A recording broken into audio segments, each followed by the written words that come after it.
ये हिंदू मुस्लिम कुछ नहीं होते, जबरदस्ती लगा। क्या रामचरितमानस में कहीं मुसलमान नाम देखा आपने? अब कोई रिजर्वेशन लेके प्रोफेसर बनेगा तो उसके मुख से यही वाला ज्ञान निकलेगा ना। कोई निकल के हिंदी मैडम को ये पता है कि रामचरितमानस जिन महान आत्मा पर बेस्ड है, उनके जीवन काल में कौम विशेष और उनको जो मजहब विशेष था वो एग्जिस्ट ही नहीं करता था। आयरनी क्या है मित्रों को पता है, इन जैसे जाहिलों को मेन स्ट्रीम पे लाने का काम पता है कौन लोग करते हैं? ये लोग करते हैं। ये अब लाल किले का आखिरी भाषण था। क्या मोदी जी तो ऐसा बोल रहे हैं झंडा फिर से अपने लाल किले पे चढ़ाएं। मैं बोला ठीक है, वो जो बोले हैं झंडा तो जरूर फैलाएंगे लेकिन उनके घर के ऊपर फैलाएंगे। सर मोदी जी अगला बार फहरा पाएंगे ना? नहीं फहरा पाए, अंतिम है उनका। শ্রদ্ধেয় মোদি বাবু শেষ ভাষণ করেন, আগামী দিন লালকেল্লায় টিम इंडिया माठे नामবে। मुझे लगता है कि प्रधानमंत्री जी की लाल किले पे ये आखिरी स्पीच है। ये ख्वाब तो ये सारे मिलकर पिछले 12-13 सालों से देख ही रहे हैं। वो अलग बात है इनका ये ख्वाब, इनका ये सपना पूरा नहीं हो पा रहा है। इस दफा इन लोगों ने फिर से जुर्रत कर दी है इस दुःस्वप्न को देखने की। किसके भरोसे? इसके भरोसे। हमारा नाम पागल बिल्ला है। इस फर्जी आदमी के झांसे में जो लोग नहीं आए वो समझदार, और जो लोग आ गए उनका बेड़ा गर्क।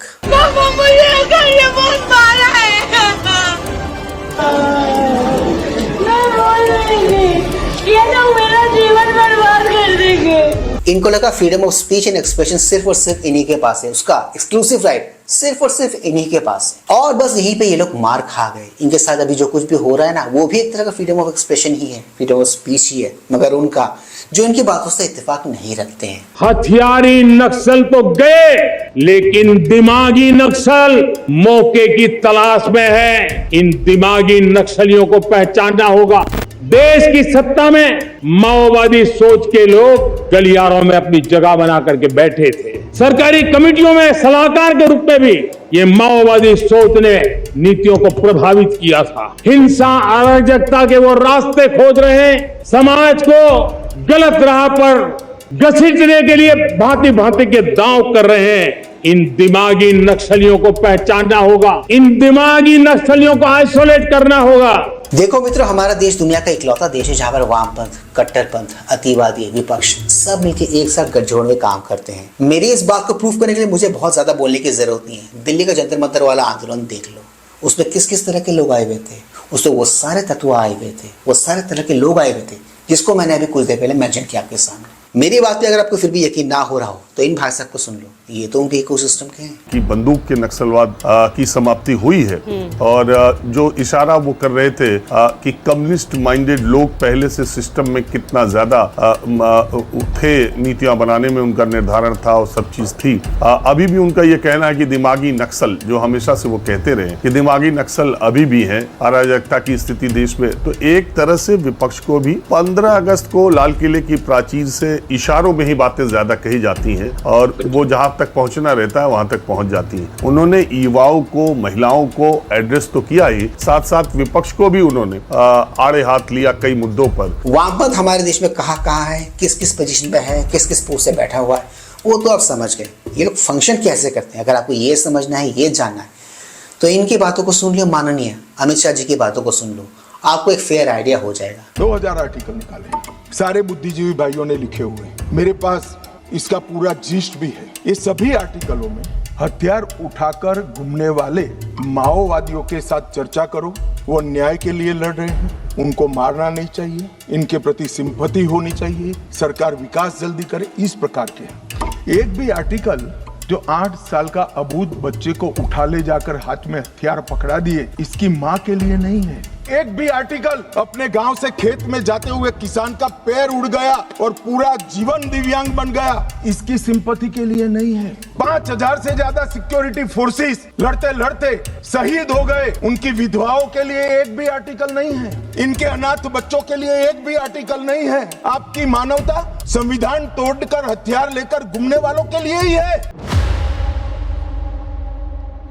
Please like, share, subscribe and hype YouTube channel ताकि हम ऐसे कंटेंट्स बनाते रहें और हमारा ये कंटेंट ज्यादा से ज्यादा लोगों तक पहुंचे। तो दोस्तों ज्यादा वक्त न गवाते हुए let's go back to the topic then. दिमागी नक्सल या फिर अर्बन नक्सल, मुझे ऐसा लग रहा है आर्म्ड नक्सलों के बाद अगला नंबर इन्हीं का होने वाला है इस देश में। अब जो कलम वाले हैं ना, उनकी बारी है। ये सोच सोच के अभी इन दिनों इस देश का एक इकोसिस्टम घबराया हुआ है, घबराया सा घूम रहा है। उसे समझ नहीं आ रहा कि बोले तो बोले क्या, करे तो करे क्या। को याद होगा इस भाषण में प्रधानमंत्री ने एक शब्द का इस्तेमाल किया, दिमागी नक्सल। उन्होंने कहा हमने नक्सलवाद को तो टक्कर दिया, लेकिन दिमागी नक्सल अभी भी है और उनको हमें टक्कर देनी है और उनको चुनौती देना है, उनको आइडेंटिफाई करना है। अब क्या हम प्रधानमंत्री जी का ये कहना है कि जो भी सरकार का विरोध करता है वो दिमागी नक्सल है, और वो कड़वाहट कहीं ना कहीं प्रधानमंत्री जी के भाषण में भी नजर आई जब उन्होंने शब्द का इस्तेमाल किया, दिमागी नक्सल। पर प्रधानमंत्री जी ने एक कमेंट आज किया, दिमागी नक्सल। मैं उसको उस दृष्टि से देखता हूं, ये सब दिमागी नक्सल है, खान मार्केट गैंग है, ये लगातार इसका इस्तेमाल प्रधानमंत्री कर रहे हैं। अगर मैं ये सवाल पूछूं, क्या मैं दिमागी नक्सल बनता हूं, क्या मैं आंदोलनजीवी बनता हूं, क्या मैं खान मार्केट गैंग बनता हूं? बहुत बहुत दुर्भाग्यपूर्ण कमेंट है ये प्रधानमंत्री का। प्रधानमंत्री को ऐसे शब्द तो देश के युवा के लिए नहीं यूज करना चाहिए। दिमागी नक्सल मतलब कि आप मान रहे हो कि ये दिमाग वाले लोग हैं। मोदी जी के जिस पर्टिकुलर वर्ड को यहाँ पर कीवर्ड बनाकर यूज कर रहे थे वही दिमागी नक्सल वाला, उसमें से इन्होंने बस दिमाग पकड़ा, पर यार भूल गए कि दिमाग भी दो तरीके के होते हैं, सुबुद्धि कुबुद्धि।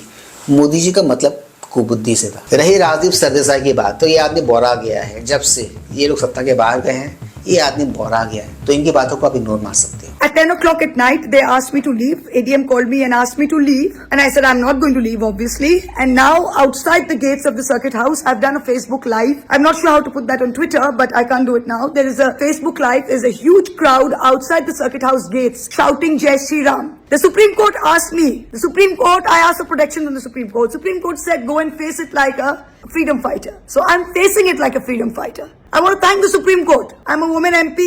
You asked me to come here and said, don't be scared. Face it like a freedom fighter. I've taken your advice. इनके बारे में अब क्या ही बोलना, इनका तो बुरा समय चल रहा है, बुरा टाइम चल रहा है, इनको साइड में लगा देते हैं। She is not that important. बात की बात, अच्छी बात मुझे ये लगी कि वो शब्द जो अब तक मेन स्ट्रीम नहीं था, अर्बन नक्सल या फिर दिमागी नक्सल, वो अब मेन स्ट्रीम हो गया है। नक्सलिज्म किसी भी फॉर्म में उसका विरोध होना चाहिए। मुझे लगता है आज हिंदुस्तान को सबसे बड़ा खतरा दिमागी नक्सल का तो नहीं है, दिमागी दंगाइयों का सबसे बड़ा खतरा है, जो सड़क के हर कोने में खड़े होकर जो दंगा फैलाने की कोशिश करते हैं, जो किसी सांसद को बोलने नहीं देते और जो हर जगह लोगों को पीट रहे हैं, धर्म के नाम पे, जाति के नाम पे पीट रहे हैं। ऐसे दिमागी दंगाइयों से देश को बचाने की जरूरत है। और सरतन से जुदा उदयपुर में कर देने वाले दिमागी दंगाई है कि नहीं, बोलो। उदयपुर के अंदर वो लोग कौन थे जो उदयपुर के कोर्ट के ऊपर चढ़ के कौन थे? वो सर काटने वाले, देखिए कौन थे उदयपुर में सर काटने वाले दंगाई मुंह से नहीं निकलेगा। आप अपने मुंह से क्यों नहीं बोलते भाई? बारी से। कश्मीर में हर जुमे की नमाज के बाद एक पत्थरबाजों वाली भीड़ निकलती थी नारा लगाते हुए और किसी इंस्पेक्टर अयूब पंडित को मार दिया करती थी। वो दंगाई थे कि नहीं? 20 करोड़ 100 करोड़ में भारी पड़ेंगे। दिमागी दंगाई है कि नहीं? और दिमागी दंगाई के साथ सरकार कौन चला रहा था आंध्र प्रदेश में? MIM के साथ 2014 में कांग्रेस। वो दिमागी दंगाई थी। मैंने आपसे कुछ देर पहले कहा था कि वामपंथ, कट्टरपंथ, अतिवादी, इस्लामवादी, इन सब का एक गठजोड़ है इस देश में। उसका एक और क्लासिक एग्जाम्पल